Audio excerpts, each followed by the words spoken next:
I It's heard fun. a fact about AI. We were Yeah. talking about it earlier.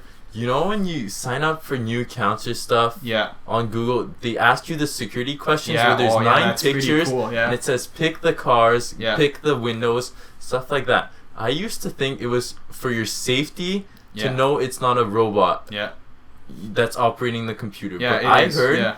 that sometimes Google uses those to help their own software to develop AI. Yeah. So For since sure. Yeah. it can't know what's a window, it asks a human, Yeah. and let's say you ask 100,000 humans, they're gonna have so much data, Yeah. and then they use that for their own Google cars or whatever in the real world. That's you exactly think that's what possible? they're doing. No, that's exactly You what know they're that's doing. what they're doing. I mean, I didn't see any facts, but it makes sense, right? I'm pretty sure that's what they're doing. They Do you have think it's partly for security or it's both. So It's both? they have an algorithm, I think, that's going through all these pictures they have from Street View that they collected over a certain amount of time, and they have a primitive algorithm that picks up things that might be street signs, things that might be vehicles, and they're kind of having it pick up more stuff than less, right? They take as much hits as possible, and then you know that the image you're presenting to a user that's trying to log into a site, there's probably a vehicle in there.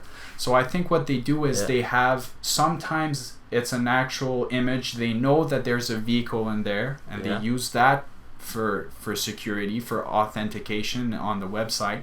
And sometimes when they know the user is kind of trustworthy, when you go to a certain website a few times and they present you with a picture, you think they're trying to figure out if you're a robot or not, but really they don't really know exactly what's in the image. They know there's maybe a car, they don't know where it is, but they trust you.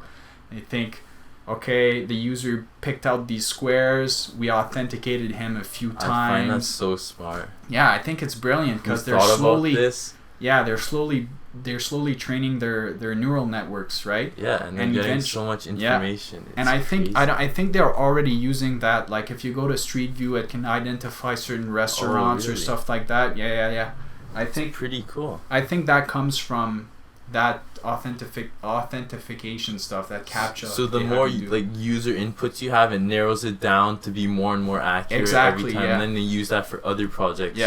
That are gonna help out humans in the future. Yeah, for sure. It's just an easy way to gather so many data and still being secure. And being like pretty private, not releasing like too much info, even if all the companies have our info now and stuff. Exactly. Yeah, I think it's brilliant. I find like that's the reason why I want to work in AI. It's just it's so cool. The little facts I learned excite me so much. Yeah. It's crazy. And it's blowing up, it's just a few years ago we didn't have much AI knowledge. I mean, we had some primitive forms of AI. I mean, if you look back, you can see they're not. It depends on your definition of AI, but we have some sort of intelligence a long time ago, but only recently, like in the last, I'm gonna say 5 years, something like that, 5-10 years, did we start to get it's been able to be used stuff to for useful stuff, like recognizing a cat, stuff that you could make a computer do for you. Image recognition, visual recognition stuff is very difficult. It requires a lot of computing power. But if we train these neural nets that are very, very efficient at one type of recognition, we're gonna be able to accomplish incredible stuff, like we're already able to do, like with Google recognizing those restaurants and stuff like that. I mean, it's just gonna get better from here on out. I think.